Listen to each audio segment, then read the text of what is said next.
Bonjour à tous. Aujourd'hui, je vais vous lire l'histoire de Palou, le petit garçon qui voulait devenir l'ami du soleil. Cette histoire est illustrée par Marina Le Floch, conte de Bettina Cerisier, texte par Bernadette Taimens.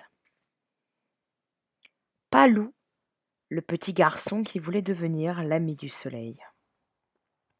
Il était une fois un petit garçon fier et résolu, connu sous le nom de Palou. Il habitait un petit village à la lisière de la forêt. Dans ce village, tout le monde se connaissait et vivait heureux. Les habitants riaient et étaient toujours prêts à s'attarder pour raconter une ou deux histoires. Les enfants jouaient dans les rues et sur les places. Maintenant, tout a changé. Les rues et les places sont désertes et les gens sortent à peine de leur maison. Plus de rire, ni d'histoires racontées. Palou est triste. Même à la maison, plus rien n'est pareil. On dirait qu'ils ont peur. Son meilleur ami, Mathis, a entendu ses parents discuter entre eux. Le soleil aurait brûlé des enfants et il en aurait rendu certains malades.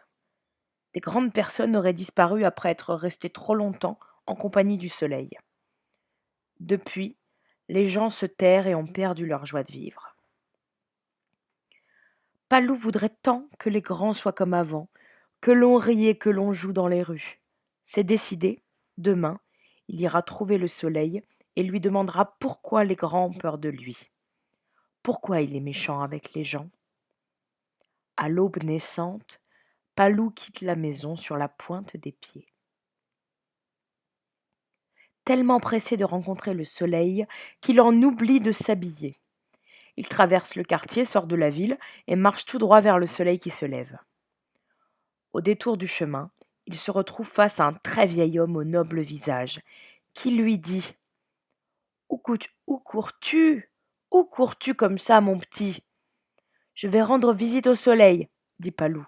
« Mais malheureux, ne sais-tu pas que l'on ne se présente pas tout nu devant le soleil? Le soleil est comme moi, un vieux monsieur qui a le sens des convenances. Il aime que les petits garçons soient bien habillés. » Sur ce, le vieux monsieur lui tend un petit costume bleu en coton, juste à sa taille. Palou s'habille et se remet en route. Qu'il est donc loin le soleil! Il est à présent si haut dans le ciel! Et Palou a soif, très soif. Heureusement, au bout d'un chemin, il aperçoit une fontaine. Une belle jeune fille tout de rose vêtue s'y est arrêtée pour se rafraîchir. Le voyant arriver, elle lui demande « Que fais-tu dehors à cette heure, petit garçon? Tu ne sais donc pas que c'est l'heure de la sieste ?»« Je vais voir le soleil, j'ai une question à lui poser, » lui répond Palou. « Mais malheureux, ne va pas le déranger maintenant, lui aussi fait la sieste. Il fait le plein d'énergie en se reposant. Mais c'est alors qu'il en sera plus brûlant. Toi aussi, tu devrais te reposer. Mais peut-être as-tu faim. » La jeune fille lui offre un morceau de pain, du fromage et une pomme. Palou dévore. « Et maintenant, je te conseille de te reposer à l'ombre de ces arbres jusqu'à ce qu'il fasse moins chaud. »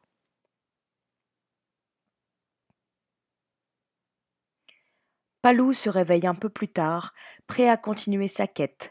Le regard tourné vers le soleil, il se dépêche de reprendre la route. Soudain, sa course est entravée par un chat qui bondit et vient se frotter contre ses jambes. « Que fixais-tu ainsi ?» ronronne le chat. « Je regardais le soleil, je vais à sa rencontre, » rétorque Palou. « Mais malheureux, ne sais-tu pas que seuls les animaux sont autorisés à regarder le soleil? On raconte que les hommes qui le fixent trop longtemps y perdent la vue. »« Mais comment pourrais-je lui parler si je ne peux pas le regarder ?» demande Palou. « Vois à tes pieds, petit garçon. Voici des lunettes fumées que toujours tu devras chausser pour l'approcher. Maintenant, je te laisse, j'ai affaire, » dit le chat en bâillant et en fixant une petite souris étourdie qui traverse le chemin. Le chat s'éloigne en 3 bonds. Palou ramasse les lunettes et les pose sur son nez. Palou a marché toute la journée. Il se rapproche maintenant du soleil. Il va bientôt pouvoir lui parler. Il se sent prêt. Il a un beau costume, des lunettes fumées. Il ne lui manque rien. En es-tu sûr? Lui susurre à l'oreille un pivert qui vient se percher sur son épaule.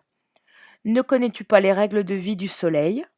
Pour lui, il est très discourtois de solliciter une audience sans porter un chapeau à larges bords. Tu ne voudrais pas qu'il se fâche, n'est-ce pas?